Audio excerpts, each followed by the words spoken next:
Hey YouTube, this is Steve from Average Joe's Fantasy Football, and welcome back to the channel. We are talking quarterback start sit for week 9 of the NFL season. Hopefully you guys came out week 8 victorious, and let's jump into week 9.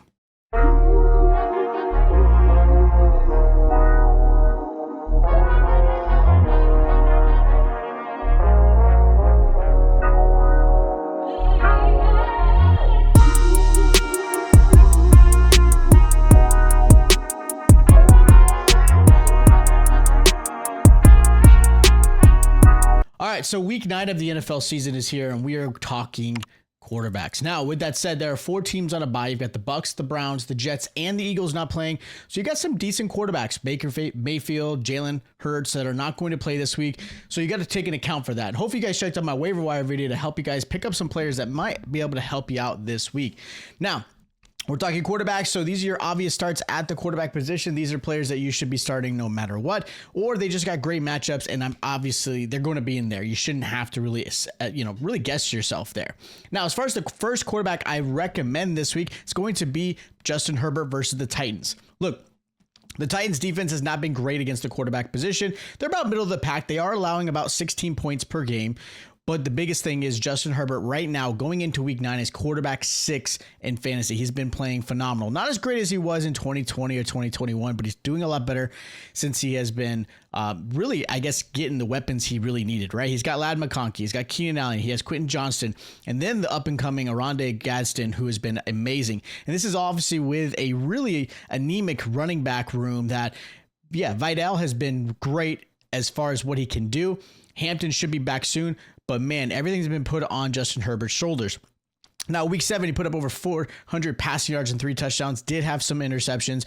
Week 8, he did throw another interception, but he threw 3 touchdowns. It was a lot better game, and he has been able to rush. Last week, he rushed over 60 yards. That's twice this season he's been using his legs to kind of make the big plays that he needs to. Again, going against a Titans team that is, I'm not expecting a lot out of them. I really love this matchup for Justin Herbert. Now, the next quarterback I really love this week is going to be Daniel Jones versus the Steelers. Daniel Jones, shockingly, is quarterback 4 in fantasy and has one of the best teams in football right now in the Colts. They're playing phenomenally. Daniel Jones is averaging about 20 fantasy points per game and going against a Steelers team that is allowing 21 fantasy points per game. That is the second worst in the league, only behind the Dallas Cowboys.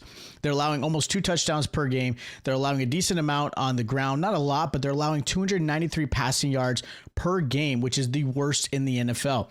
So this is a great matchup for Daniel Jones. I do expect them to try to stop Jonathan Taylor, who is right now on an MVP run. He has been phenomenal.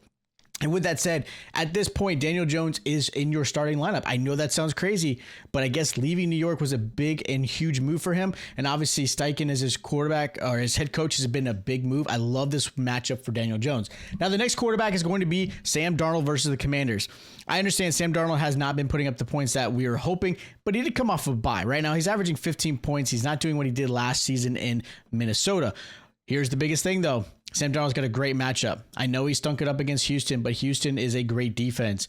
But against a matchup like this, against the Commanders, who are allowing a decent amount of points, 20 points to be exact, per game, this is a perfect matchup. The Commanders are struggling. Defensively, they are not the team that I guess everyone had expected, especially when you have a head coach like Dan Quinn, who had been pretty good as far as defensively. If you talk about the Cowboys defense for a while there, they were great. But they're allowing a lot of points, right? They're allowed, again, a decent amount for, I guess you would say, a Dan Quinn defense. They just put up, 3 touchdowns they allowed to Patrick Mahomes, 3 touchdowns to Dak Prescott, right? 3 touchdowns to Geno Smith. I mean, this is this type of stuff that you're seeing out of this Commanders defense. So again, love the matchup for Sam Darnold. I'm going to put him in there. And the last quarterback I'm going to recommend is Kyler Murray going against the worst defense in the league in Dallas. Look, as a Cowboy fan, I get it. I would put any quarterback, I don't care who it is, I'm putting them against Dallas. Kyler Murray has not been playing very well this season. He's had some moments, some flashes here or there, but again, this is one of his worst statistical fantasy outputs since he's been in the league. With that said, though, this is the matchup for him to come back, right? They're coming off of a bye, obviously putting in a lot of effort and work. The Dallas Cowboys are allowing over 270 passing yards. They're allowing almost 3 touchdowns per game in the air. They're not getting a lot of interceptions. This is the perfect matchup for Kyler Murray to have some success. So if you've got him, this is the week you should feel confident putting him in because Dallas cannot figure it out. Now, as far as quarterbacks, I'm not recommending this week. Some names you might be surprised, but the first one I'm going to put is CJ Stroud versus the Broncos. Broncos are great. They're only allowing 13 points per game. They're allowing only 213 passing yards. CJ Stroud's offense has been kind of anemic. They're struggling. They have obviously injuries, right? You got Nico Collins out. Hopefully he comes back. This is an improvement. Don't get me wrong. They're doing better this year than they were last year. A lot of it's obviously being held up on the defense, but as far as how well Stroud is playing, it's getting better. Their offensive line is struggling. Their running back room is struggling. There's a lot to obviously be desired when it comes to Houston Texans, and I like CJ Stroud, don't get me wrong, but the matchup isn't quite there. And if he's going against a bad team, like he put up decent points against San Francisco, he put up great points against Baltimore, who's struggling, but realistically, this is a matchup that Denver can obviously really have some success. I mean, they held Dak Prescott to only 8 points, and Dak Prescott was on a tear for a while there. And again, this is just a matchup I'm scared of. Now, in that same matchup, again, like Houston, I said, is a very good defense. Bo Nix, I'm kind of nervous to play. Bo Nix has been great. He's quarterback 5 going into fantasy. He has played phenomenally. But against tough defenses, he does struggle a little bit. The Jets, only 13 points. Chargers, only 13 points. So he does have some moments where he's not going to put up big points. Now, of course, he has some games when he's got a great matchup. You're going to put Bo Nix in there. But Houston Texans are the best against quarterbacks. They're only allowing 10 points per game. They don't even allow a 200-yard passer on average. They barely allow a touchdown per average. So again, realistically, this is a really tough matchup. I really feel nervous for Bo Nix. I'm not crazy about it. Now, in that same division of the AFC West, I don't love Geno Smith's matchup at all. Now, are you probably starting him? No, but I wanted to mention him here because the matchup looks juicy, right? You're going against the Jaguars. Jaguars are allowing a decent amount of points. They're allowing 19 points per game. They're allowing 250 passing yards, 2 passing touchdowns. Like, the matchup looks great. So I could see why people are probably interested in possibly putting him in. Maybe in Superflex you're starting him. But I wanted to mention Geno as a sit because I don't love the matchup for how Geno's been playing. Like, Geno has not played well himself. He is passing, 10 interceptions so far, only 7 touchdowns. I mean, this is not something normal as far as Geno goes. That was like his early career, like 2013, 2014. Like, that's how bad he was then. That was his rookie and sophomore year. He improved quite a bit when he went to Seattle. But I'm like that for whatever reason, whether it's the coaching or whatever, he has not played well. I am not putting Geno Smith in. And the last quarterback I'm going to mention is a good sit. It's going to be JJ McCarthy versus the Lions. Now, it has not been officially announced yet, but with Carson Wentz going on IR due to his shoulder, and obviously everyone saw that game, JJ McCarthy is expected to come back, right? That's the expectation. But this is not a great matchup to come back to.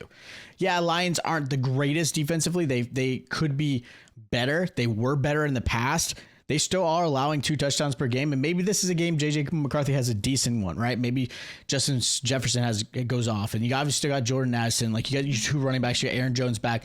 Possibly. But for me, yes, I get it. The offense has weapons.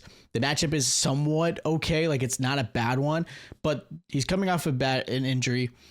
He didn't have a lot of confidence coming into that injury, unfortunately. He wasn't playing well. There's always that speculation. Maybe he's playing using the hurt excuse, and that's why they went to Carson. But I don't think that's necessarily true. I just think he was hurt. I don't think McCarthy's going to have a great game. I'm going to sit him. Now, as far as my sleepers, I got 2 quarterbacks here. I got Caleb Williams going against a nice little matchup in the Bengals, and then I've got Brock Purdy versus the Giants. Now, we're still waiting about the Brock Purdy thing, but I'm expecting him to play. Both these guys have great matchups. Bengals are obviously struggling defensively, right? They're allowing a decent amount of yards. They're allowing 260 yards, 2 touchdowns per game. So, again, Caleb Williams should have some success. Caleb Williams had a great matchup against Baltimore, and he stunk it up.